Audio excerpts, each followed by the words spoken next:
చాలా హ్యాపీగా ఉంది ఈ మూవీలో యాక్ట్ చేయడం. 'సతీ లీలావతి' అనేది మనం 90స్‌లో, మన 80స్‌లో ఉన్నప్పుడు 90స్‌లో ఉన్నప్పుడు కమల్ హాసన్ గారు చేసినటువంటి ఒక గ్రేట్ కల్ట్ క్లాసిక్ మూవీ అది.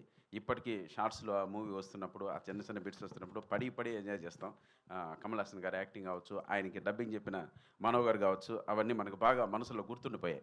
సో, అటువంటి టైటిల్‌తో ఈ సినిమా మళ్ళీ ఇన్నాళ్ళకు వస్తున్నందుకు ఛాలెంజింగ్‌గా తీసుకొని చేశారు మా సత్య. సో, ఓపెన్‌గా చెప్పాలంటే థియేటర్ల పరిస్థితి మనందరికీ తెలిసిందే. అంతగా కరెక్ట్‌గా లేదు. జనాలు థియేటర్స్ రావట్లేదు. ఆర్టిస్టులను చూసి జనాలు థియేటర్‌కి వచ్చేటువంటి పరిస్థితుల్లో ఈరోజు లేదు. ఒక డైరెక్టర్ ఒక అద్భుతమైనటువంటి స్టోరీ టెల్లింగ్ చెప్పి, ఆ డైరెక్టర్ భలే తీశార్రా సినిమా, ఎక్స్ట్రార్డినరీగా తీశాడు అనే ఈ మౌత్ టాక్ గాన బయటికెళ్ళగలిగితే, అప్పుడు జనాలు నమ్మి లోపలికొచ్చే పరిస్థితులొచ్చాయి. ఈ ఆర్టిస్ట్ ఉన్నాడు, ఆ ఆర్టిస్ట్ ఉన్నాడు, వాళ్ళని చూడడానికి వచ్చే పరిస్థితులైతే అంటే ఒక స్థాయి ఆర్టిస్టుల వరకైతే ఓకే. 100% ఆ ఓపెనింగ్స్ గ్రాండ్‌గా ఉంటాయి. సో, ఇటువంటి సినిమాలకన్నిటికి డైరెక్టర్ పైనే డిపెండ్ అయింది. సో, డైరెక్టర్ గారు అద్భుతంగా ఈ స్టోరీ చెప్పారని మేమంతా నమ్ముతున్నాం. సినిమా కూడా చూసుకున్నాం. చాలా బాగా చెప్పారు.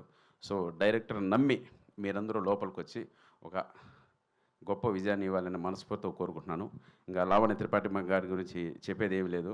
ఎటువంటి పరిస్థితుల్లో వచ్చి ఈ సినిమా చేశారో మనందరికీ తెలుసు. సో, చాలా డేర్ స్టెప్ తీసుకొని ఈ సినిమా చేశారు madam. Hats off to you. అలాగే హీరో గారికి ఇక్కడ మన తెలుగులో చాలా మూవీస్ చేశారు. ఆయన కూడా చాలా మందికి పరిచయం ఉన్నారు. సో, లావణ్య త్రిపాఠి గారు సింగిల్ హ్యాండెడ్‌గా సినిమా తీసుకెళ్లారు. సో, ఇంకొక కత్తి కరాటే కూడా ఉంది ఈ సినిమాలో. సెబాస్టియన్ ఆయనతో నాకు ఒక ఫైట్ కూడా పెట్టాడు మా డైరెక్టరు. ఆ ఫైట్ మీరు బాగా ఎంజాయ్ చేస్తారు.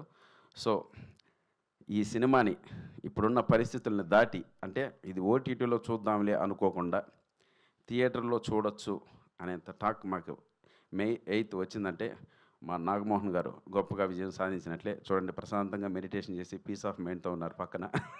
సో, కాబట్టి సో, మా సినిమాని ఆదరిస్తారని మీ అందరికీ చేతులు జోడించి వేడుకుంటున్నాను. మీ Saptagiri. Thank you so much. అలాగే థ్యాంక్ యూ.